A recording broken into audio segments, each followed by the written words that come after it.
RTL Matin. RTL 7h13. Le vendredi, c'est Zemmour. Bonjour Eric. Bonjour. 3 semaines maintenant que dure l'affaire Dieudonné, polémique, interdiction de ses spectacles, annulation de l'interdiction, annulation de l'annulation et finalement interdiction. Un hebdomadaire vous range d'ailleurs cette semaine du côté de Dieudonné. À la une, vous ne vous êtes pas exprimé, donc on vous attend de pied ferme. Qu'est-ce que vous pensez de ce feuilleton? Elie Semoun peut aller se rhabiller.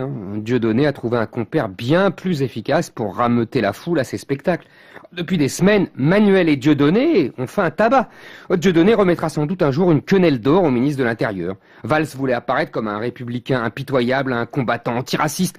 Bref, un homme de gauche. Il a seulement oublié que la République, c'est d'abord la liberté d'expression.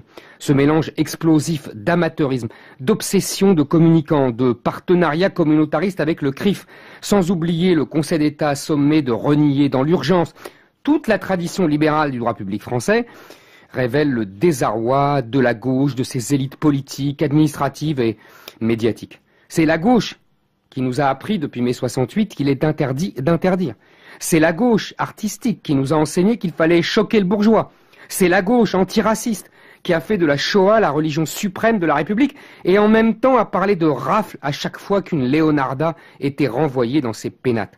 Dieudonné est le bouffon provocateur d'une époque que la bourgeoisie bien pensante de gauche a façonné. Est-ce que vous allez jusqu'à dire que c'est un contre-feu politique? L'offensive médiatico-politique contre lui fut en tout cas concomitante des vœux du président annonçant de nouveaux cadeaux aux patrons, comme on dit à la gauche de la gauche. Pour faire taire les objections, il fallait jouer de la grosse caisse antiraciste, vieille technique éculée de Mitterrand, qui inventa SOS Racisme après le grand virage libéral et européen de 1983. Dieudonné et ses blagues antisémites paraissaient un client idéal, mais ce n'est pas forcément dans les vieux pots qu'on fait les meilleures soupes. Il était grotesque et ridicule de faire de Mbala un nostalgique du Troisième Reich. Dieudonné n'est pas un lecteur de Maurras ou Barrès. Il reproche aux Juifs de vouloir conserver le monopole de la souffrance et de voler aux descendants d'esclaves la primauté du malheur. Cette concurrence victimaire est du même ordre que celle de Christiane Taubira, qui a érigé une loi pour dénoncer les traites négrières comme crime contre l'humanité afin d'imiter la loi Guesso.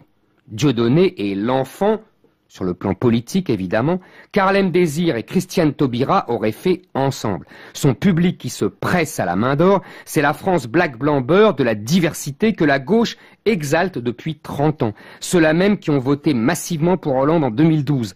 L'antisionisme de Dieudonné est le même que celui d'Olivier Besancenot. Quand Dieudonné se rend en Iran, pays qu'il affectionne particulièrement, il invite tous les chrétiens français à se convertir à l'islam. La gauche veut noyer ce vilain petit canard qu'elle a enfanté. Les petits curés de la bien-pensance antiraciste prêchent et font la morale, parlent d'intolérance et de haine pour faire oublier qu'ils ont allumé le grand feu qu'ils font mine de vouloir éteindre. Éric Zemmour.